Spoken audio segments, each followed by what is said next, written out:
This is a big crowd. I hope you like this song as much as we like it.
You can sing along with this one.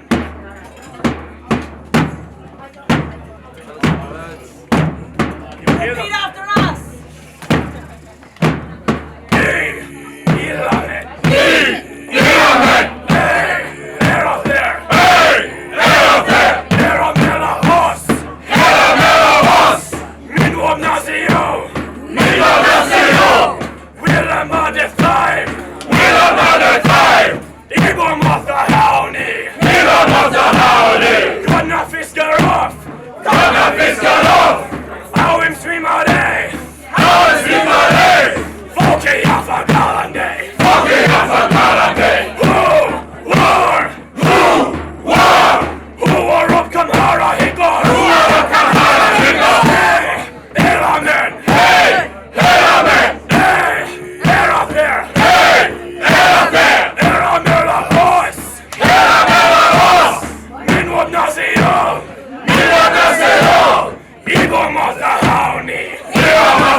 Greed in his heart and a scar in his claim. He took the land for his own. He took the land for his own. Now John was a blacksmith, an honest old man. He raised up his children and he worked with his hands. In his family's porch in a patch of land. In the dark of the new forest, in the dark of the new forest, King William rode out after his victory to ravage the land in his hunger to thieve a hunting ground of the Wessex trees. He took the land for his own. He took the land for his own. Now if you steal the lands of an Englishman, then you will know this curse.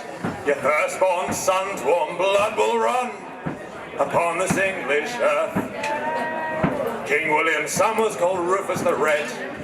He took up the crown when his father was dead. Did he roam the hunting grounds in his stead? In the dark of the New Forest, in the dark of the New Forest. But John's courser called out and Walter fired low. The arrow struck Rufus with a sickening blow, and he fell from his horse to the ground below. And the land took him for its own. The land took him for its own. If you steal the lands of an Englishman, then you will know this curse. Your firstborn son's warm blood will run upon this English earth. Many years back, when these old oaks were young, not long after the Northmen had come, a low and evil deed was done. In the dark of the New Forest, in the dark of the New Forest.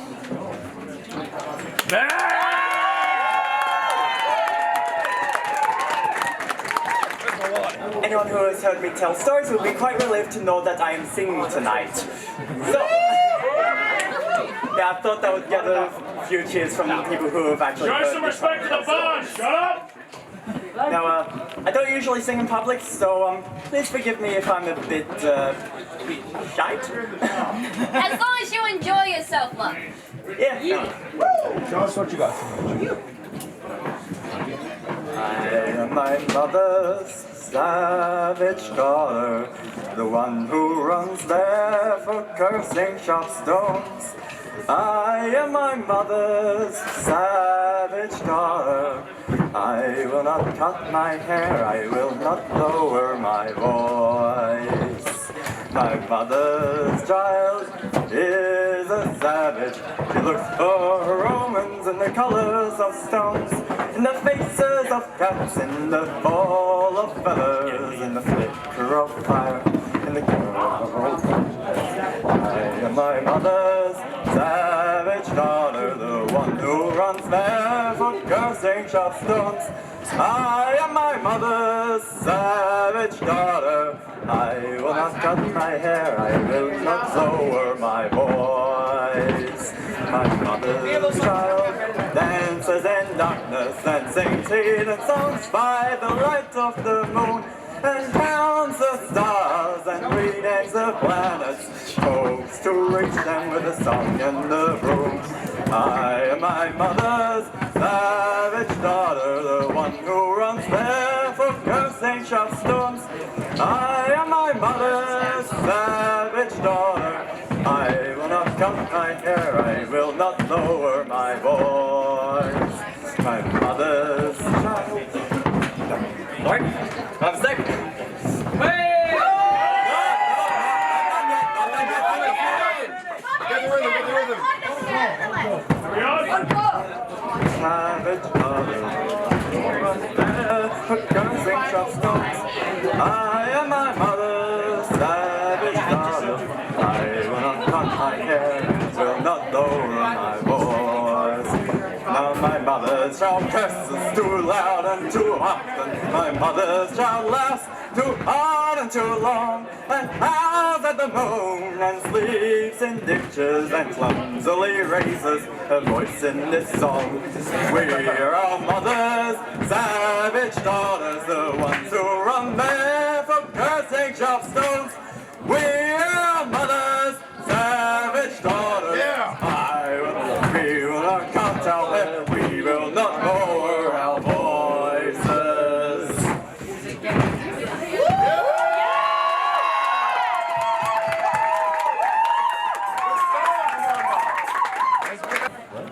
This is the song of Gilgalad, the last king of the Noldor.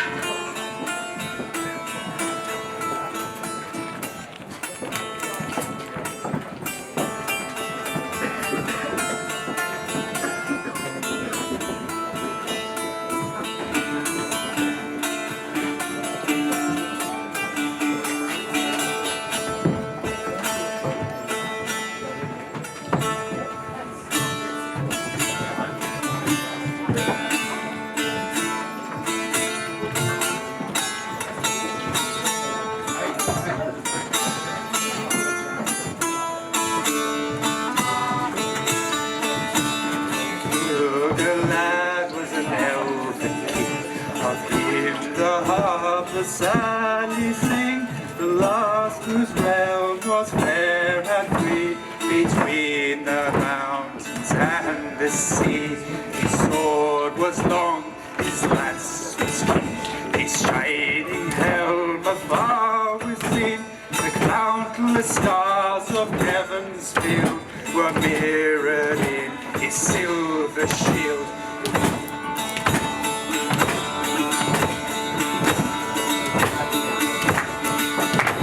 But long ago he rode, and where he dwelleth none can say, for into darkness cast his star in Mordor where the shadows are.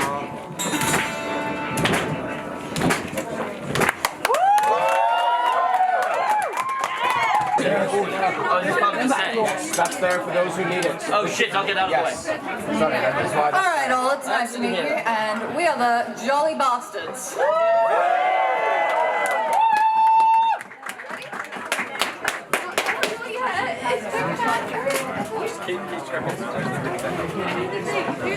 Now, as some of you might know, some of the tiebreakers, we lost our warband leader tonight. May he rest in peace. May he rest in peace. May he rest in peace, Takai! In honor of his name, dedicate this song to Kai tonight. So if we could all have just a bit of silence, that would be really appreciated. Thank you.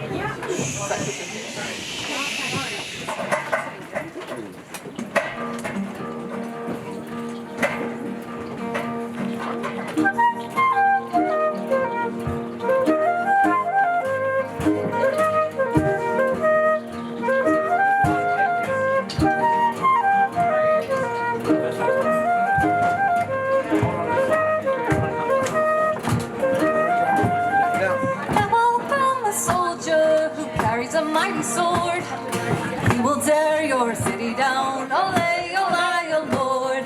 Olay, olay, olay, oh Lord. He will tear your city down. Olay, olay, oh Lord.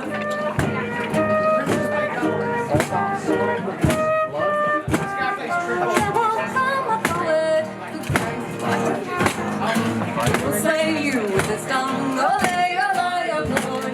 Olay.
Voice chants away again. Prisoner accommodation open. The prisoners are free. So, me and my squadron of Exidian mercenaries is quite a lucrative term. We were shown the direction and forward we went for the glory of Exidia. And this is such a tale. 3 men stood before St. Peter at the pearly gate, and St. Peter said, "Gentlemen, I can only let one of you in."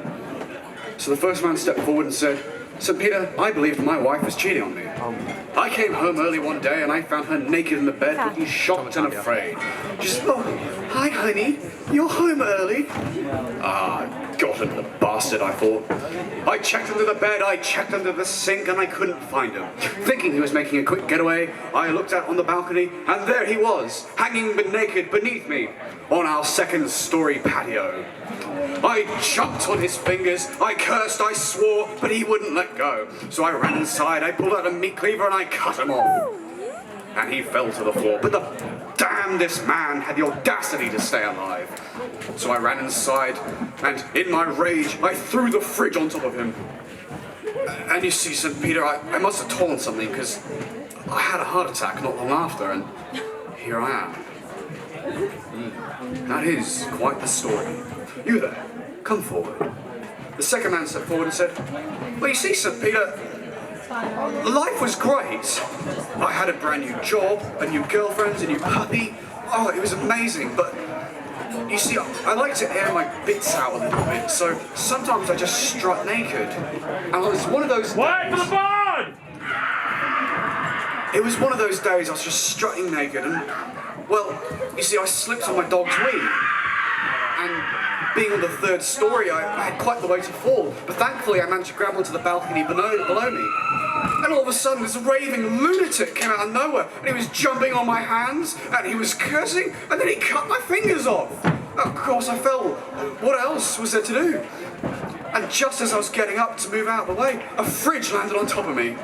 Oh, St. Peter, it was such a dreadful event. Well, that is quite unfortunate, said St. Peter.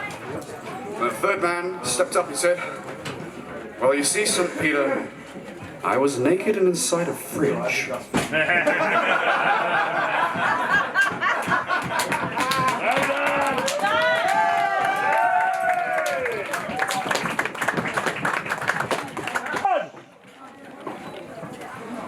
While his kinsmen attempted to broker a deal with Othane of Protection, their fierce leader Wulfric enacted his own plan. As Balance sieged Protection, Wulfric was granted entry into their camp, claiming deep injury and a lack of weapons. Once inside, he stood beside their altar. When questioned, he drew his dagger and slaughtered his way back to the gate. Having captured their altar, the siege was ended. After his escape, the fiercely angered Othane demanded his head in recompense. It was then decided that a trial for his crimes would be enacted. Protection claimed Wulfric, with ill intent and betrayal in his heart, had attempted to steal what was dear to them. Wulfric was captured and returned to the Protection camp for trial. The Kindernord learned of his arrest, and weary from battle, trudged their way across the land to be by his side, as he was tried for crimes not all of which were committed. After Protection witnesses laid out their views and the charges, their eyes still lit with righteous fire, Wulfric was allowed to speak. He accepted the charges of deceit, murder, and altar capture, but pled not guilty to the charge of stealing. He also provided justification for his other crimes, stating he ended the siege for the benefit of Protection themselves, to prevent further loss of life. But, as we know, Protection could be proud and arrogant. Their honour of law and control, and their confidence in their own defences, made Wulfric's claim irrelevant to their ears. They know not of the chaos which rules the Kindernord, of our trust in instinct, passion, and soul. He was deemed guilty. The punishment, execution. As one final grace, they allowed him to choose the one to swing the blade and end his life. Without hesitation, he asked for the Princess of Othane. Ubi, the great warrior and shaman, gave him final rites as Vaska drummed. Ubi's haunting intonement swept across the otherwise silent camp. The Kindernord, watching from outside the gates, joined him with a chorus of booming horns and chants. Then the princess stepped forward. As she swung his own greatsword, Wulfric, unwilling to leave this plane on his knees, grabbed the blade with one swift motion.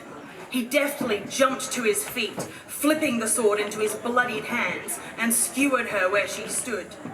In a blaze of glory befitting a great warrior of the Fox, he fought the surrounding pantheon, Othane, Parthus, and their ilk. Finally, an anguish of the king's service tackled him to the ground, where many more piled upon to end his fearsome fight against them all. The soul of almighty Wulfric, warrior of the Fox and beloved leader of the Kindernord in the Nexus, slipped through the soul net and is now content in the land of the Fox, eternally battling as he did in life.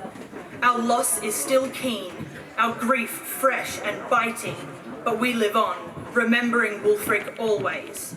Now, as was his wish, led by the mighty Varska, who wears the wolf across his neck, we continue Wulfric's legacy of the North, though now with the icy blood of the Jotun running in our veins. Are we cold? Always! To Wulfric! To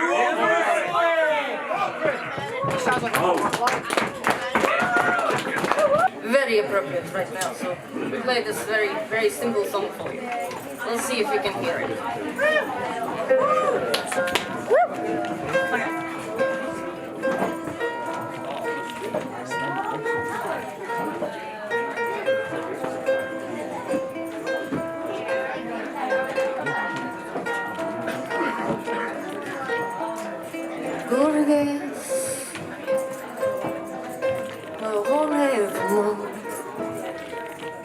Life of the bar.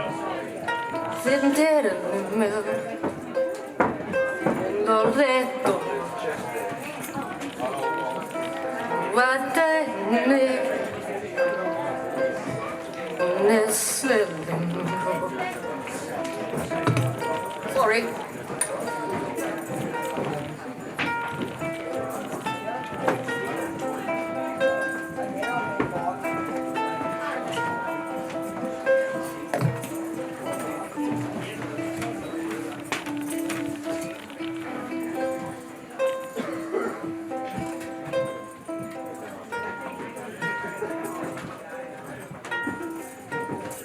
Nere,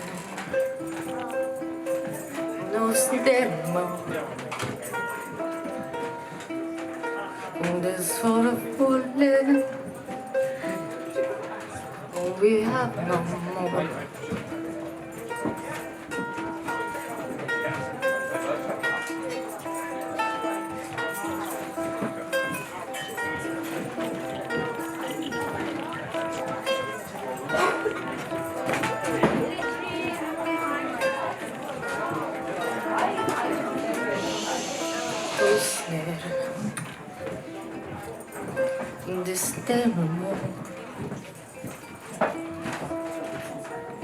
This for the fallen will come home no more.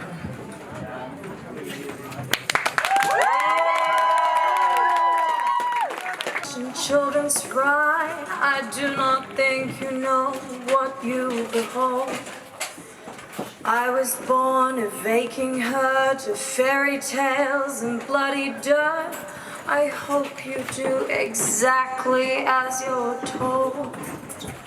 Siegfried and St. George, Potter Baggins, Beowulf were tempered in my forge, so I say to you and yours, all caught fire in the ivy, tower in the marble, orchards in the dust and darkness, and I have you on my mind.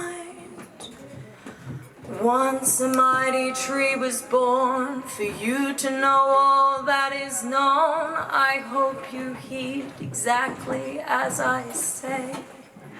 And by your sword a branch came down, and where the blood fell to the ground, it is my cradle, and there I must stay. And if ever you return, well, I must confess my story to be true. You will be burned, and I hope that you have learned that all caught fire in the ivy tower in the marble, archers in the dust and darkness, and I have you on my mind. You're on my mind. You're all on my mind.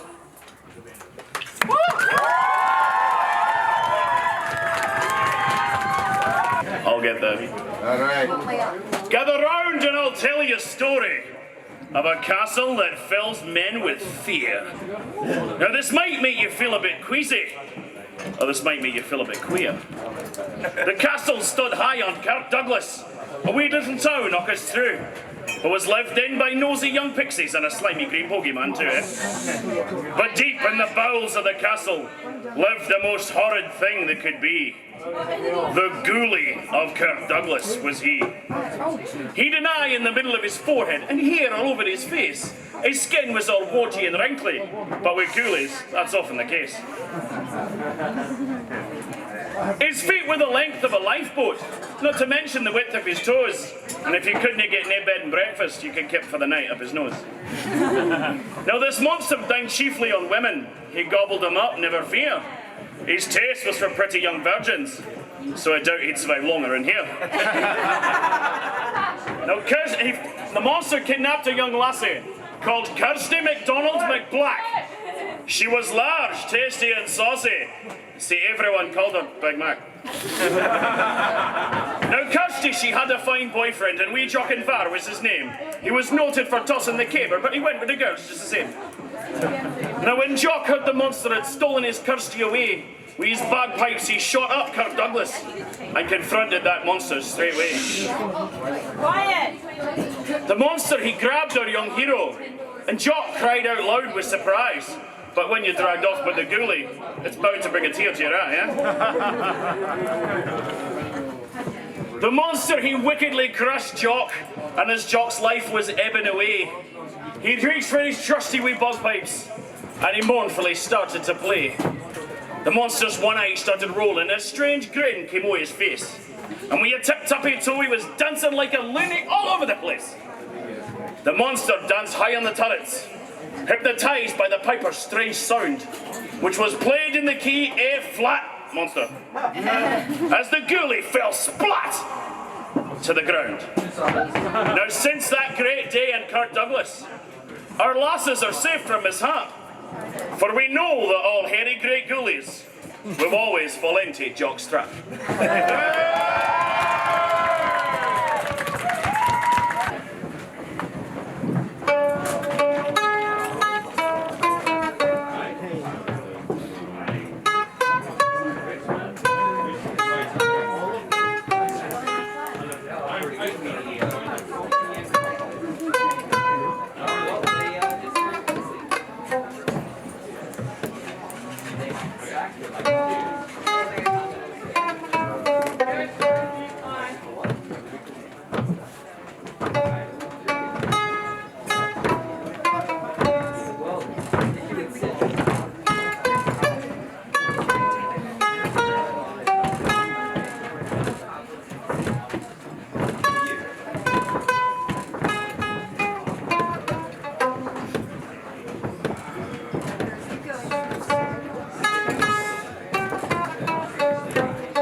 And I wrote this story myself, and I wanted to share it with you.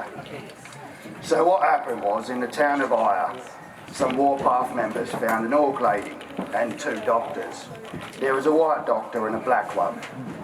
The doctors offered to put the lady orc away in her cage if she was bothering us. This was not well received. So the warpath orcs took the lady orc aside, and the rest of us spoke to the doctors to find out some more information. It appeared as though the white doctor was giving the lady orc some tea which was laced with poison to test its effects. She had no memories of this other than drinking tea, tore the desert orc, killed the black doctor, but the white one brought him back. While this was happening, the other orcs were talking to the lady orc. After the black doctor had been revived, he had no memory of this. And the white doctor said it was because he was possessed. I'm not sure if that was the case or not, but be that as it may. The lady orc, after some discussion, decided to come back to our war camp. So we told the doctors to fuck off, and we left the war camp with the lady orc. When we got there, we introduced her to our king, and then gave her an axe and a new name. We called her Chopper. The orcs immediately changed this to Chop Chop, as they are wont to do from time to time. It was decided that because of the experimentation of the doctors, that the white doctor also needed to die. And so Warpath returned to Ire to find that doctor, but we found that they'd been collected by the Lord Sloth and returned to the Knights of Sin in protection camp. And so that's where we went. Chopper pointed the way to protection camp and Warpath left in that direction. There was only one light amongst the group though, and so much stumbling in the dark ensued. On arrival at camp protection, Warpath raised a noise that would rouse even the deafest god from their slumber. I'm looking at you, Bar. Lord Sloth and Lord Pride approached and heard our complaint against the doctors. In the name of justice, the good doctors were both sent out to be executed. Chopper laid the finishing blow and became an honorary member of Warpath. She chose to stay in protection camp, but will be free of her cage forevermore and will always be welcome in the Warpath camp. And that, ladies and gentlemen, is the legend of Chopper. Ah, thank you. Since I am near the end, I'd like to ask a question. Wandering in Tavern, the land of Nexus, how are we tonight? This is the belligerent! I'm so sorry. I'm new. I apologize. I've left my armor on. I don't know our customs. Before I begin, I forgot my cup, but I'd like to give a toast. The day has been hot, and the sun has been strong. I would like to give a toast to all of those who are burnt and weary. A toast! Sleep well and wake well tomorrow for another fight. My friends, I would like to share a song with you. I am not from here, and I feel that although we have many customs, I would like to share something with you. I do not have any instruments to play with me, but I will sing it for you the same, although I am tired and my voice is not too well. I will sing a song from you that I learned from my hometown of Marienburg. The song is called Lyndon Lee. It's about a squire who tried to find himself. Enjoy. Within the woodland flowery glade, by the oak tree's mossy moot, the shining grass blades, timber shaded, now do quiver underfoot, and birds do whistle overhead, and waters bubbling in its bed. With fruit for me the apple tree do lean down low in Lyndon Lee. The trees that lately were a-singing now do graze within the copse, and painted birds do hush their singing up on the timber tops, and brown leaf fruits are turning red in boundless sunshine overhead, to where for me the apple tree do lean down low in Lyndon. Dunley. Let other folk make money faster in the air of darkroom towns. No, I don't dread a peevish master. No, no man may heed my frowns. For I'll be free to go abroad or take again my homeward road. To there for me the apple tree do lean down low in Lindon.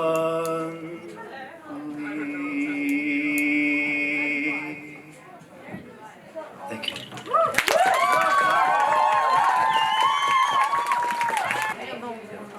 Okay. My name is Maria D. Sorel, but you may know me as Little Red Riding Hood. You know the tale? Yeah. Yes. Yeah, sad tale about my grandmama, but I dedicate this to my grandmama. She used to tell us kids, if you can't recite a poem, you are not worth it. Yeah. You must be able to recite in front of crowd. So today, for my grandmama, and for the team, the Scions who took me in when I was little. Woo! Thank you, and I dedicate this to you. It is called The Jabberwocky by Lewis Carroll. 'Twas brillig, and the slithy toves did gyre and gimble in the wave. All mimsy were the borogoves, and the mome wraiths outgrabe. Beware the Jabberwock, my son, the jaws that bite, the claws that catch. Beware the Jub-Jub bird, and shun the frumious Bandersnatch. He took his vorpal sword in hand, long time the manxome foe he sought, and rested he by the tum-tum tree, and stood a while in thought. And as in oafish pride he stood, the Jabberwock with eyes of flame came whiffling through the tulgey wood and burbled as it came. 1, 2, 1, 2, and through the vorpal blade went snicker-snack. He left it dead, and with its head he went galumphing back. And hast thou slain the Jabberwock? Come to my arms, my beamish boy. Of frabjous day, callooh, callay, he chortled in his joy. 'Twas brillig, and the slithy toves did gyre and gimble in the wave. All mimsy were the borogoves, and the mome wraiths outgrabe. Yeah. Here for a pretty long time, and my voice is pretty fucked. So I'm actually gonna do a different thing. It's called the Valid Ballad. Now this is based on actual events that occurred today. I feel a rumble in my belly. Something's coming and it's smelly. I need to head off to the loo to do a giant poo. When I got there and I jumped, it was creamy with some lumps. I had to flush it really quick, but then it happened and it sticked. I pushed it with a roll and flushed it down the bowl. It was a cleansing kind of poo, the sort I wish also upon you.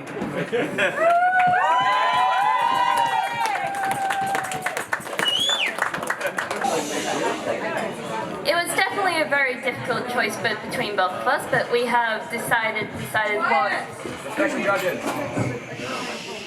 Let's talk. We have decided our winners, but the question is, have you decided who will win this gorgeous ukulele?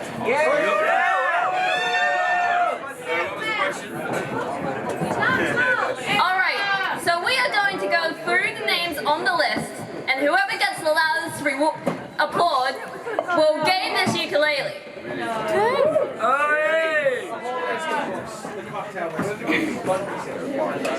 So first is Avalon the Snack Mouse.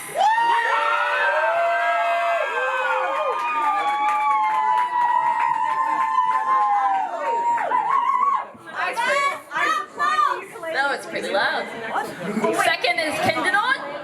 Yeah!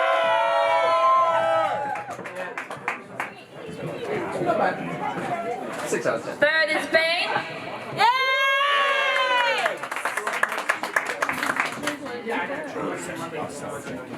And then we have Sally Jenkins.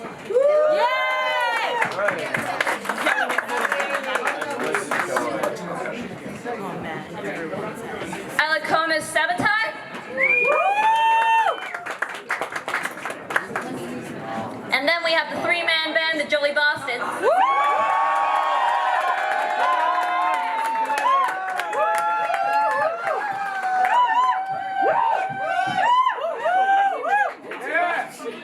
Andre? Yeah!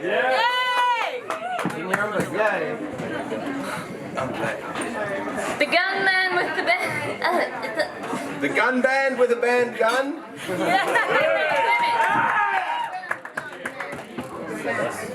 Sebeth? Fuck him, he's a twat! Finch Rosenthorn?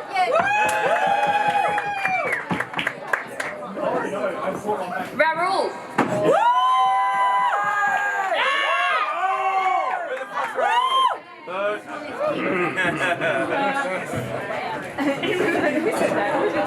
Terrible manners.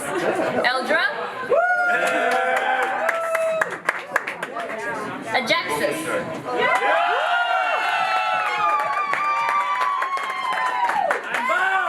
That guy was awesome! We have Vienna? I like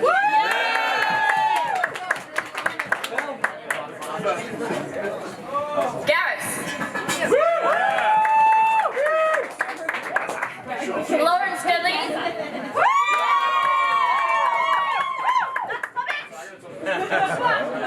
Maria Desorel? And of course Hera.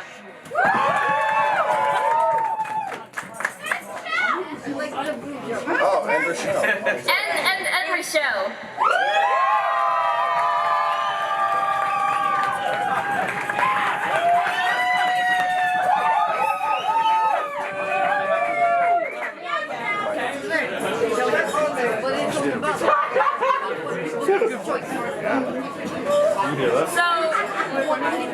So we had some very loud, but so is it for the Jolly Bastards?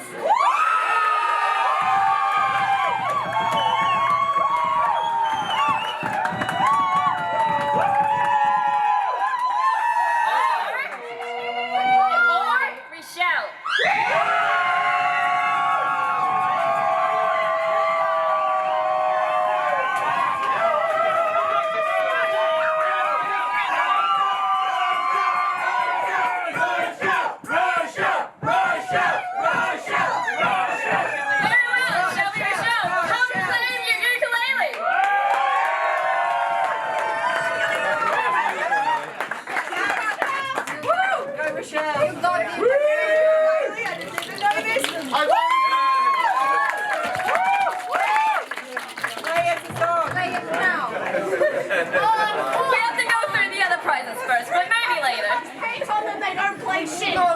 The strings are covered in paint. No. It looks pretty cool. Calm down, Snack Mouse. Have a snack.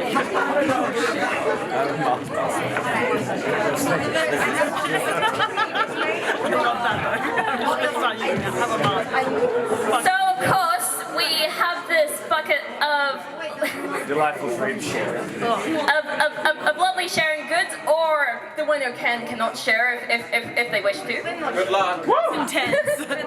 Obviously, good luck.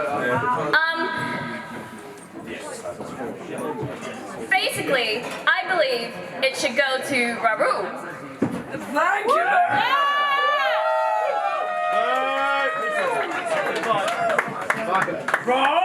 For he was very passionate in his storytelling. It was not story, it was merely retelling the past. That's what a story is. That's what a story is, my friend. Someone decided. Please give Raru an applause. Well done! Christian